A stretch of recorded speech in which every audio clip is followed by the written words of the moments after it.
आप सबको डॉक्टर रजनी रमन झा शाह, आचार्य संस्कृत विभाग, राजकीय महारानी सुदर्शन कन्या महाविद्यालय बीकानेर का नमस्कार स्वीकार हो। हमने समास प्रकरण में अव्ययी भाव समास में बहुत सारे सिद्धियां कर ली और इसकी अंतिम सिद्धि है अव्ययी भाव समास की उपसमिधम उपसमित। आपको पीडीएफ में भेजा जा चुका है, आप उसको देखें और फिर मेरे वीडियो को देखें तो आपको समझ में आएगी बात आसानी से। तो उपसमिधम का अर्थ क्या हुआ? समिधा के पास। लकड़ियां लाया कोई, उसके पास बैठा है तो समिधा के पास, समिधा कहते हैं लकड़ी को। तो लौकिक विग्रह हो गया समिधा समीपम, और अलौकिक विग्रह क्या हो गया? समिधा षष्ठी में है, षष्ठी एक वचन, तो क्या हो गया? समिध, स म में छोटी की मात्रा, ध हलंत और गस, षष्ठी एक वचन में गस होता है। समिध गस प्लस उप, समीपम के लिए उप आया। तो समास किसका हुआ? समिध गस और उप का। और जब समास हुआ अव्ययम विभक्ति सूत्र से तो उसका गस का लोप हो गया और जो उप है वह पहले आ गया तो उपसमिध बन गया।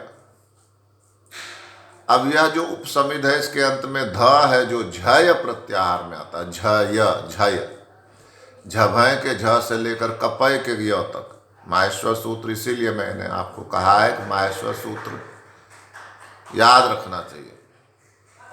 तो झ भ घ ढ ध ये चार अक्षर होते हैं। जब ज भ घ ढ ध ज, और या फिर और आगे कपैत के य तो क तक होता है, य कप तक। तो यहाँ पर ध है उपसमिध, तो इसके परे कहते हैं समासांत टच प्रत्यय होगा। सूत्र का नाम है, सूत्र का नाम है झया, झया सूत्र। टच में आपको पहले भी बताया गया, ट और च तीन अक्षर हैं। ट की कौन से सूत्र से? ट की होगी किससे? चूटू से, और च की होगी हलंत्यम से। और दोनों की संज्ञा संज्ञा होकर उनका लोप हो जाएगा, अ बचता है। तो उपसमिध प्लस अ। अच्छा, एक बात और है, ये विकल्प से होता है, यानी एक बार टच आता है और एक बार टच नहीं आता। जब टच आया तो अ बचा, तो उपसमिध प्लस अ बराबर उपसमिध, ध पूरा हो गया। और जब ध पूरा हो गया तो अब इसमें इसको पद बनाने के लिए सु प्रत्यय लाते हैं प्रथमा एक वचन में।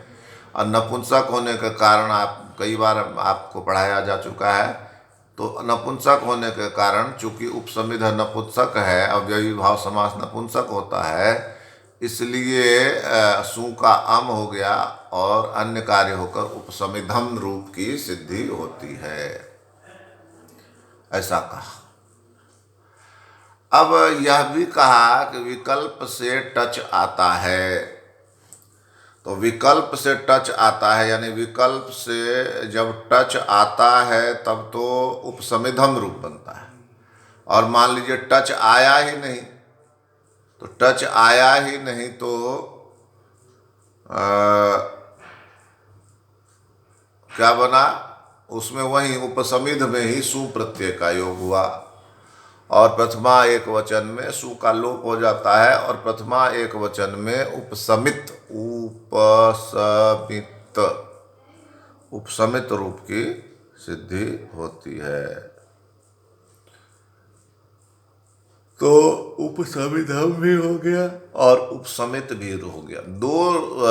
दो समास होंगे, दो समस्त पद होंगे। एक उपसमिधम होगा समिधा के पास, और एक उपसमित होगा, वह भी समिधा के पास ही बताएगा।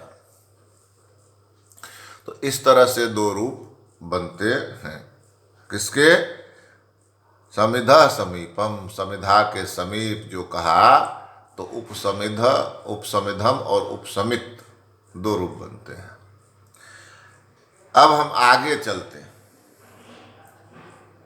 क्या है उसमें, कृष्णम श्रुतः। अब हम इसके साथ ही अव्ययी भाव समास पूरा हो जाता है। अब इसके बाद आता है तत्पुरुष समास।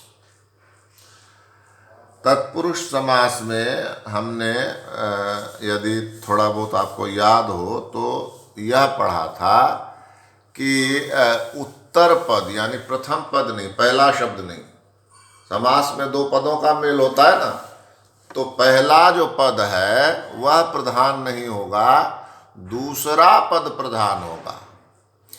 प्रधान होने का मतलब है कि क्रिया उस दूसरे पद के अनुसार होगी। जैसे कहा कि राजा का पुत्र आता है, तो आने का काम, आने की क्रिया कौन कर रहा है, पुत्र, न कि राजा। जैसे कहे कि वो देखो राम का बेटा चला आ रहा है, तो कौन चला रहा है, राम चला रहा है क्या, नहीं, राम का बेटा चला रहा है। तो इसमें प्रधान कौन हुआ, राम या बेटा, तो बेटा। क्यों, क्रिया कौन कर रहा है, बेटा कर रहा है। तो क्रिया से ही वाक्य की उत्पत्ति होती है, क्रिया वाक्य के लिए सबसे आवश्यक है। जाओ कह दें, इतने से वाक्य पूरा हो जाएगा, लेकिन खाली राम कह दे, खाली श्याम कह दे, तो वाक्य पूरा नहीं होगा। इसलिए क्रिया का संबंध जिससे है वही मुख्य है। इसलिए राजा का बेटा आता है में जो बेटा है वह प्रधान है। इसलिए राजपुत्र जब कहा तो राजा न प्रधान होकर पुत्र प्रधान हुआ, क्योंकि पुत्र ही आने का काम। राजपुरुष आगच्छति, राजा का कोई आदमी, सिपाही, दूत आगच्छति, तो कह आगच्छति, राजा न आगच्छति, कह आगच्छति तर्हि पुरुष आगच्छति। राजा नहीं आ रहा है, कौन आ रहा है, पुरुष आ रहा है। इसलिए उत्तर पद प्रधान हुआ, न कि पूर्व पद। राज पुरुष में पूर्व पद है राज और उत्तर पद है पुरुष, तो पूर्व पद न होकर उत्तर पद प्रधान हुआ। इसलिए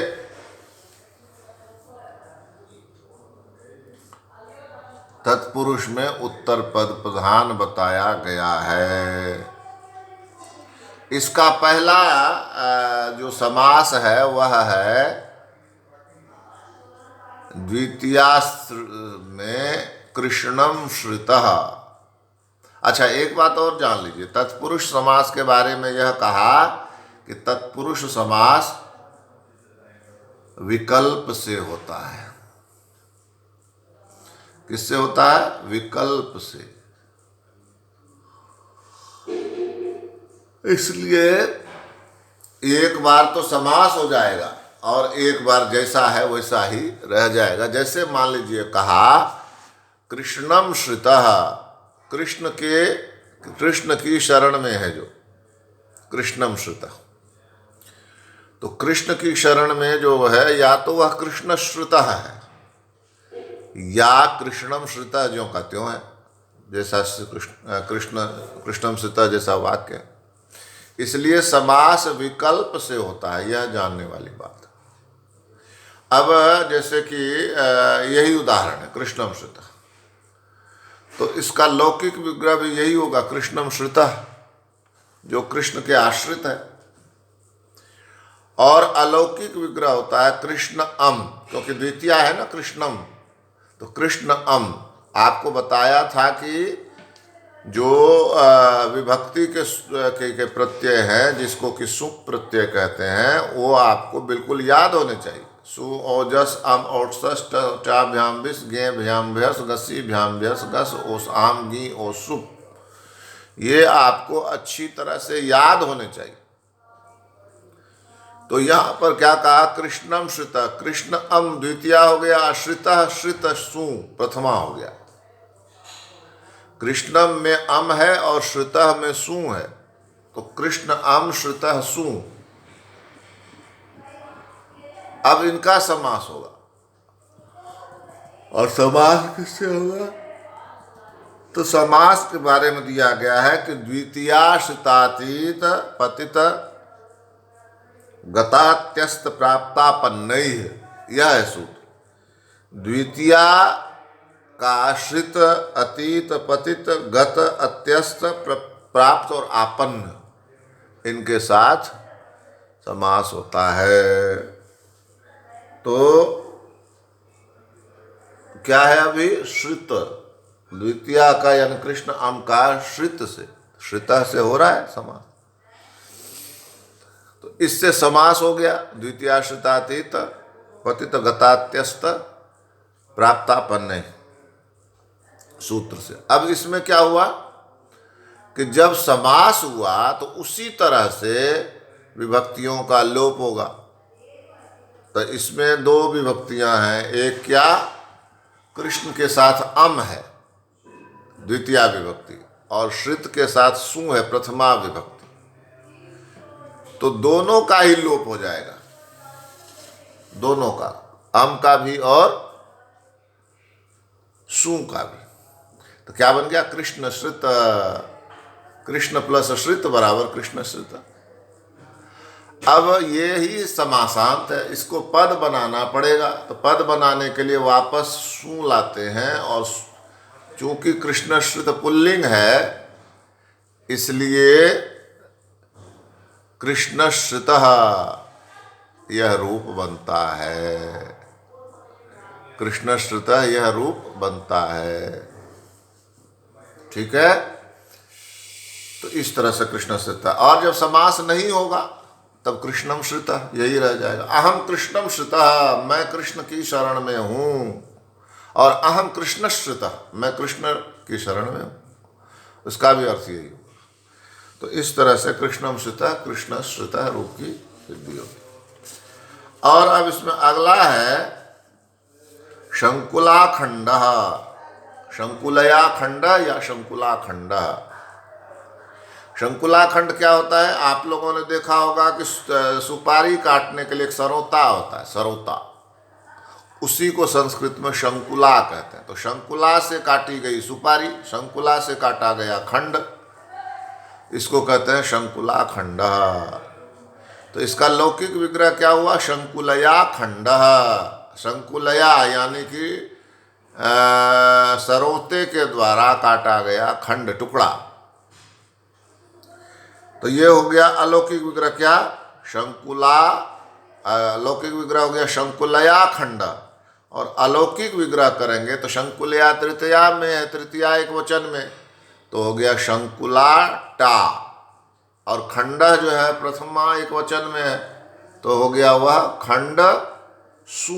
प्रथमा एक वचन में सु होता है, तृतीया एक वचन में टा होता है। इसलिए बार बार कहा जा रहा है आपको कि इसको याद करिए, विभक्ति के प्रत्ययों को। तो शंकुला टा हो गया, और चूंकि वो तृतीया में है शंकुला टा, और इधर क्या हो गया? खंड सु।